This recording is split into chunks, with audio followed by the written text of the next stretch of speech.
एते सुआदिया तरकारी थरे खाइले डेली बनेबा पई इच्छा हेबो।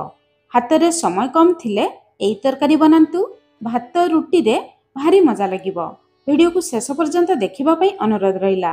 जय जगन्नाथ, मु सस्मिता आपण समस्तंकु स्वागत करूछि सस्मिता स्टार किचन को। आजिर तरकारी पई प्रथमे हमकु मटर चना दरकार। एठी मु 150 ग्राम मटर को राति सारा पानी रे बतुरे नेथिली। मटर आपणक हिसाब रे कम बेसी करि नि परिबे, किंतु भल भाबरे बतुरे नेबे। एतिकी मटर सहित मु दुईटी मीडियम साइज रो आलू नेछि। आलू मटर आपणक हिसाब रे कम बेसी करि नै परिबे। एबे गोटे काम करिबा, गोटे कुकर नेबा, मटर आलू को देबा। जेहेतु कुकर रे हमें आलू को सिझेबा, सेति पई आलू को टिके बड़ खंड करि काटिबे। एबे मटर आलू को देखि स्वाद अनुसार लूण देबा, अल्प हळदी गुंड देबा। एबे सेतिरे पानी देबा। मटर आलू बुडी ता ऊपर को आधा इंच रो पानी सेतिकी पानी देबे। अधिक पानी देबे नाही, मटर बेसी सिझी जिवो। कम पानी देबे नाही, मटर भल भाबरे सिझी परिबो नाही। पानी टिके ध्यान रखि देबे। एबे गैस ऊपर बसेई मीडियम फ्लेम रे केवल 2टी हुइसिल देई बाहर को बाहर करि आनिबा। जमा अधिक हुइसिल देबे नाही, मटर बेसी सिझी जिवो। से भितर चलंतु देखिबा तरकारी पई आउ कोन दरकार।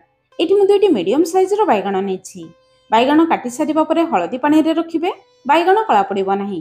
बैगण को टिके बड़ पीसेस रे काटिबे, काहेकि ना तरकारी रे बैगण बहुत जल्दी घांटी जाए। आपण चाहिले एई तरकारी को केवल आलू बैगण मटर देई बनै परिबे। एठी मु किंतु अल्प कखारु अल्प कंचा कदली नेछि। जदि कखारु कंचा कदली आपण मन पाखरे थिबो देबे, नथिले सेमिति बनै परिबे। सबु पनिपरिबा गुडी को एमिति बड़ पीसेस रे काटिबे। एतिकी पनिपरिबा मटर आलू पई एठी मु 2टी मीडियम साइज रो देसी टमाटो नेछि। टमाटो टिके खटा रहिले तरकारी खाइबा पई भल लागिबो। सेपटे चलंतु मटर आलू को चेक करिबा। मीडियम फ्लेम रे 2टी हुइसिल देई आमे बाहर को बाहर करि आनिथिले। एबे देखंतु मटर पाखापाखी 80 रु 90% सिझिछि। प्रथम अवस्था रे मटर को एतिकी सिझेबे। एई स्टेज रे मटर जदि बेसी घांटी जिवो, ताहले तरकारी रे खाइबा पई जमा भल लागिबो नाही।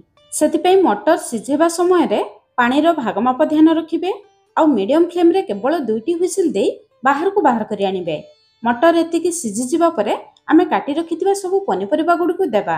पनिपरिबा देबा परे पानी रो भाग माप देखंतु। पनिपरिबा बुडीबो सेतिकी पानी रहिबा कथा। जदि कम पानी थिबो, अल्प पानी गरम करी पनिपरिबा ऊपर देई परिबे, किंतु अत्यधिक पानी देबे नाही। पनिपरिबा मटर बेसी सिझी जिवो। एबे गैस ऊपर बसेई मीडियम फ्लेम रे केवल गोटे हुइसिल देई बाहर को बाहर करि आनिबा। जमा अधिक हुइसिल देबे नाही, नहले सब जिंस बेसी घांटी जिवो। से भितर चलंतु तरकारी बनेबा स्टार्ट करिबा। कढ़ी गरम करी 2 छोट चामच सरिष तेल गरम करिबा। तेल आपणक हिसाब रे कम बेसी करी देई परिबे। तेल गरम हि जिबा परे आधा चामच जीरा, गोटे तेजपत्र, गोटे सुखला लंका देबा। जीरा तेल रे फुटी गले गोटे बड़ साइज रो पियाज, गोटे कंचा लंका देबा। गैस रो फ्लेम लो मीडियम रखी पियाज को टिके लाल कलर हेला पर्यंत भाजिबा। प्रिय दर्शक बंधु, आपण मानकु गोटे अनुरोध, आजिर रेसिपी पसंद आसिले वीडियो को गोटे लाइक करंतु, निश्चय गोटे शेयर करंतु। चैनल जदि नुआ अछंती ए जाई सब्सक्राइब करनांती, प्लीज चैनल को सब्सक्राइब करंतु। पियाज एतिकी लाल कलर हे जिबा परे आमे 2 चामच अदा रसुण बटा देबा। 10-12टी रसुण, गोटे इंच रो टिके कम अदा को आपण माने फ्रेश बाटिकी नहले छेचिकी देबे। अदा रसुण बटा को सब बेले फ्रेश देबे, ताहले तरकारी रो बास्ना टेस्ट बहुत बढ़िया आसीबो। गैस रो फ्लेम लो मीडियम रखी अदा रसुण रो कंचा बास्ना जिबा पर्यंत आमे मसला सहित कसिबा। अदा रसुण को बेसी पोड़िबे नाही, नहले अदा रसुण रो बास्ना चली जिवो। अदा रसुण ऊपर को तेल आसी गले काटी रखिथिबा टमाटो को देबा। एबे मसला रे सब पनिपरिबा को देखि स्वाद अनुसार लूण देबा। मटर आलू पई मटर आलू सिझेबा समय रे लूण देथिले। टमाटो को टिके मसला सहित गळेबा, नहले मसला कढ़ी तळे लागि जिवो। एबे मसला रे आमे किछि गुंड मसला देबा। आधा छोट चामच रु भी कम हळदी गुंड, मटर सिझेबा समय रे अल्प हळदी गुंड देथिले। आधा छोट चामच राग लंका गुंड, गोटे कंचा लंका भी देथिले। आधा छोट चामच काश्मीरी लंका गुंड, आधा छोट चामच जीरा गुंड, गोटे छोट चामच धनिया गुंड। तरकारी रे सब बेले जीरा गुंड कम देबे, धनिया गुंड अधिक देबे। आधा छोट चामच गरम मसला गुंड। बास एतिकी गुंड मसला देई आमे मसला को कसिबा। मसला कसिबा समय रे जदि मसला सुखिला लागिबो 3-4 चामच पानी देई मसला को कसिबे, ताहले गुंड मसला कढ़ी तळे लागिबो नाही। एबे गैस रो फ्लेम लो मीडियम रखी मसला को कभर करी मसला रो तेल बाहरिबा पर्यंत कसिबा। ସେଇ ଭିତରେ ଚାଲନ୍ତୁ ଆମେ ପନିପରିବା ଗୁଡ଼ିକୁ ଚେକ୍ କରିବା। ମିଡିୟମ ଫ୍ଲେମ୍ରେ ଗୋଟେ ହୁଇସିଲ୍ ଦେଇ ଆମେ ବାହାରକୁ ବାହାର କରି ଆଣିଥିଲେ। ଦେଖନ୍ତୁ ପନିପରିବା କେମିତି ସିଝିଛି। ପନିପରିବା ଦେଖନ୍ତୁ ସବୁ ଗୋଟା ଗୋଟା ଅଛି, କିନ୍ତୁ ଭଲ ଭାବରେ ସିଝି ଯାଇଛି।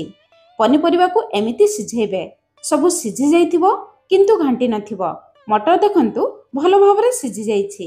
ସବୁ ପନିପରିବା ଆଉ ମଟର ଯଦି ବେଶୀ ସିଝିଯିବ, ବେଶୀ ଘାଣ୍ଟିଯିବ, ତାହେଲେ ତରକାରୀରେ ଖାଇବା ପାଇଁ ଜମା ଭଲ ଲାଗିବ ନାହିଁ।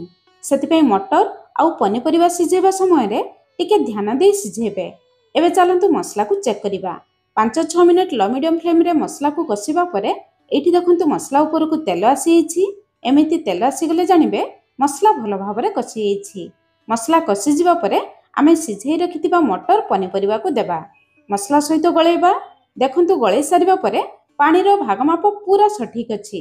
ଏହି ତରକାରୀକୁ ଆପଣମାନେ ବେଶୀ ଝୋଳ କରିବେ ନାହିଁ। ଏମିତି ଟିକେ ଜୁକଜୁକିଆ, ଟିକେ ଲଟପଟିଆ ରହିଲେ ଭାତ ରୁଟିରେ ଖାଇବା ପାଇଁ ଭଲ ଲାଗିବ।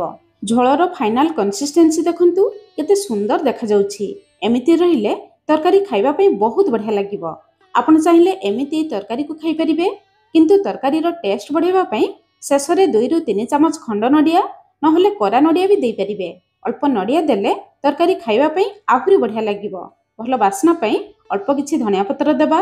ସବୁ ଜିନିଷକୁ ଗୋଳେଇବା। ଏବେ ଆଉ ବେଶୀ ସମୟ ଫୁଟେଇବା ଦରକାର ନାହିଁ। ସାଙ୍ଗେ ସାଙ୍ଗେ ଗ୍ୟାସ୍ର ଫ୍ଲେମ୍ ବନ୍ଦ କରି 5 ମିନିଟ୍ କଭର କରିବା, ଯାହାଦ୍ୱାରା ସବୁ ଜିନିଷର ଫ୍ଲେଭର ତରକାରୀ ଭିତରକୁ ଆସିଯିବ। 5 ମିନିଟ୍ ପରେ ଏଇଠି ଆମ ରେଡ଼ି ହେଇଗଲା ଦୁନିଆର ସବୁଠୁ ହେଲ୍ଦି ଟେଷ୍ଟି ତରକାରୀ। ଆପଣମାନେ ଏଇ ତରକାରୀର ନାମ କ'ଣ ରଖିବେ ନିଶ୍ଚୟ ମୋତେ କମେଣ୍ଟସ୍ କରି ଜଣାଇବେ। ଆଉ ନିହାତି ଥରେ ବନାନ୍ତୁ। କେମିତି ଲାଗିଲା ଆପଣଙ୍କ ଅନୁଭବ ନିଶ୍ଚୟ ମୋ ସହିତ ସେୟାର କରନ୍ତୁ। ଆପଣଙ୍କ କମେଣ୍ଟସ୍ ଅପେକ୍ଷାରେ ରହିଲି। ପୁଣି ଦେଖା ହେବା ନୂଆ ରେସିପିରେ। ଧନ୍ୟବାଦ।